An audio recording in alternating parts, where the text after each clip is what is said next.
లకు నేనున్నా అని చెప్పి ఆశ్వాసం ఇచ్చి పాదయాత్ర చేసి గత 10 సంవత్సరాలుగా ఈ రాష్ట్రంలో జరుగుతున్న అరాచక పాలనను కూకటి వేలతో పెకిలించి వేసి ఈ రాష్ట్రంలో మరొక్కసారి ఇందిరమ్మ రాజ్యం తీసుకొచ్చిన మనందరి ప్రియతమ నేత ఓనాడు రాజశేఖర రెడ్డి అయితే ఈనాడు రాముల చెంతకు విచ్చేసినటువంటి మన ప్రియతమ రేవంత్ రెడ్డి అన్న గారికి అదే మాదిరిగా సంపన్నుడైనా కూడా తన జీవితంలో ఏదో ఒకటి చేయాలా, బీద బడుగు బలహీన వర్గాలకు తన వంతుగా చేయాలనే కాన్సెప్ట్తో మరి ఈ ఇండ్ల గృహ నిర్మాణాలకు రూపకల్పన చేసి ముఖ్యమంత్రి గారిని ఒప్పించి ప్రతి నియోజకవర్గంలో 3,500 ఇండ్లు అంటే ఒక ఇంటికి 5 లక్షలైతే మొత్తం నియోజకవర్గానికి 175 కోట్లతో మరి అదే మాదిరిగా 2,400 కోట్ల బడ్జెట్తో 4.5 లక్షల ఇండ్లు కట్టాలి. అదే నా సంకల్పం అనేటువంటి ఆలోచనతో ఇచ్చేసినటువంటి పెద్దలు మీ జిల్లా మంత్రివర్యులు పెద్దలు పొంగులేటి శ్రీనివాసరెడ్డి గారికి,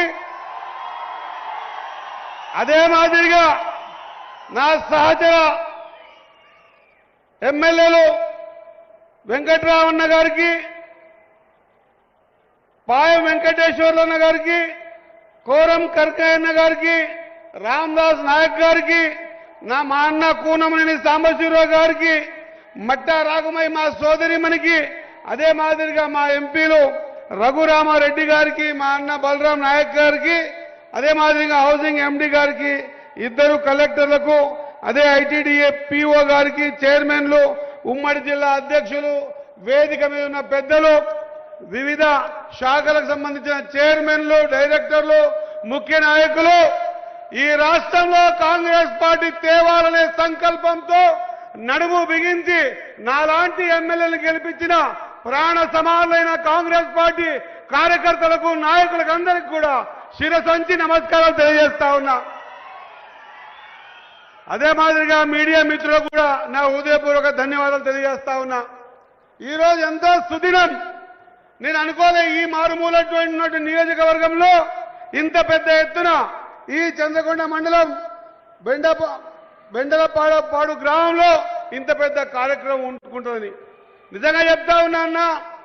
మా జీవితం ఈ టర్ములో మేము ఎమ్మెల్యేలుగా కావడం, మరి ఈ సంక్షేమ పథకాలు 10 సంవత్సరాలకించి డబుల్ బెడ్రూమ్ అంటే ఇట్లా ఉండాలి, అల్లుడు బిడ్డేడ ఉండాలి, కొడుకేడ ఉండాలి, మన మేకలాడ కట్టేయాలని ఒక అభూత కల్పన చూపించి ఆ అభూత కల్పనలో తెలంగాణ ప్రజల్ని ఉంచి ఆ కల్పనలో ఓట్లు దండుకున్నారు తప్ప ఇలాంటి మారుమూల నియోజకవర్గాల్లో ఒక్కటంటే ఒక డబుల్ బెడ్రూమ్ ఇల్లు కట్టని దౌర్భాగ్య పరిస్థితి 10 సంవత్సరాలుగా మనం చూశాం.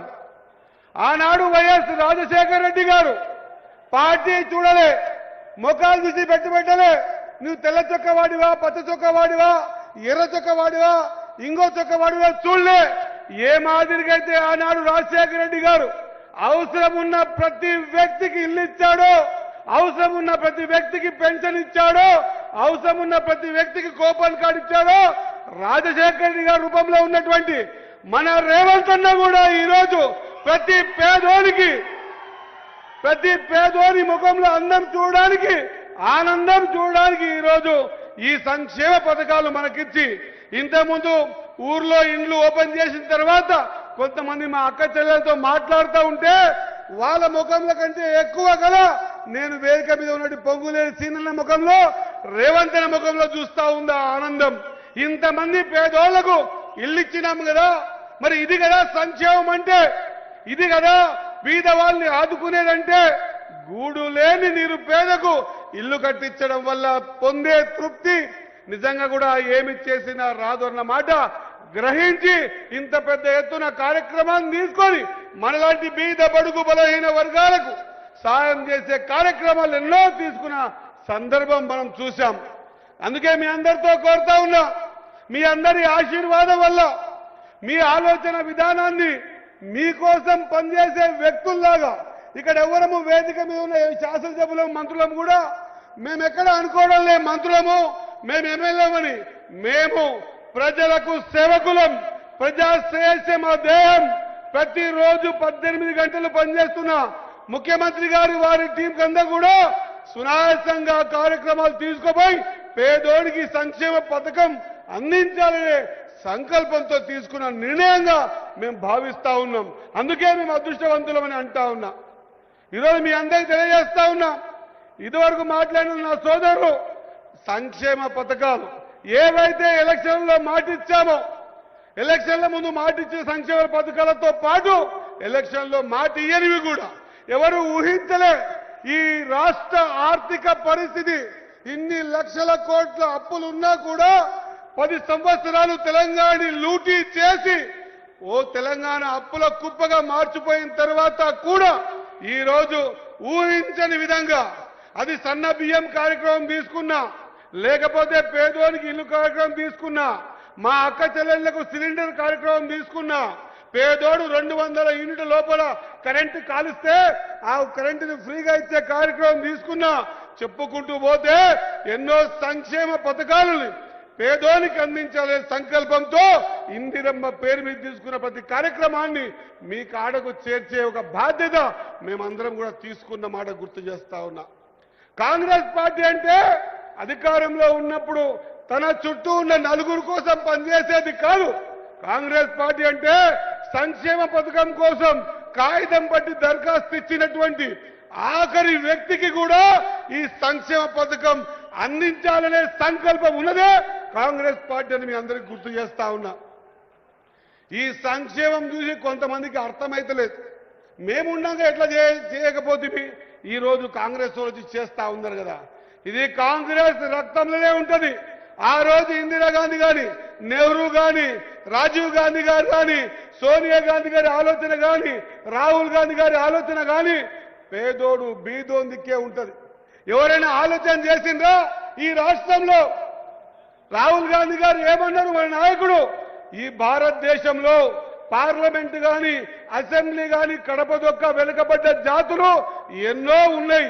వారందరి కోసం పనిచేయాలనే ఏ రాష్ట్రంలో కూడా చెయ్యని విధంగా ఈ రాష్ట్రంలో కుల గణన చేసి ఇగో ఈ దేశంలో इस देश में जितनी जिनकी आबादी है उनको उतना हिस्सेदारी देना चाहिए అని అంటే మీరెంతో లెక్కగట్టి విద్యా ఉద్యోగాల్లో రాజకీయాల్లో మీకంత అందిపుచ్చం ఇచ్చి ఒక స్టేజ్ మీద నిలబెట్టాలనే సంకల్పంతో తీసుకున్న నిర్ణయం. ఇది ఆశామాసి నిర్ణయం కాదు. ఎన్నో సంక్షేమాలు ఎదురుపడ్డా కూడా 42% రిజర్వేషన్లతో ముందుకు పోవాలని ఆలోచన ఉన్న పార్టీ కాంగ్రెస్ పార్టీ. కాబట్టి మీరంతా మనమంతా అదృష్టవంతులం. మరోసారి ఇందిరమ్మ రాజ్యంలో రేవంత్ రెడ్డి అన్న ఆధ్వర్యంలో పొంగులేటి ఉత్తమ్ సార్ గారు మిగతా క్యాబినెట్ అందరి ఆశీర్వాదంతో సంకల్పమంతా ఒకటే, పేదోనికి సంక్షేమం చేరాలా, పేదోని ముఖంలో ఆనందం చూడాలా. కాబట్టి మీ అందరితో కోరుతా ఉన్నా, ఈరోజు సమయం ఎక్కువైంది కాబట్టి ఎక్కువ మాట్లాడలేకపోతున్నా. మరొకసారి ఖచ్చితంగా ప్రతి విషయాన్ని కూడా మీకు తెలియజేసే విధంగా తీసుకొచ్చి మీ ముందు మాట్లాడతాను తెలియజేస్తూ ముగిస్తా ఉన్నా. జై హింద్, జై కాంగ్రెస్, జై రేవంత్. Thank you sir.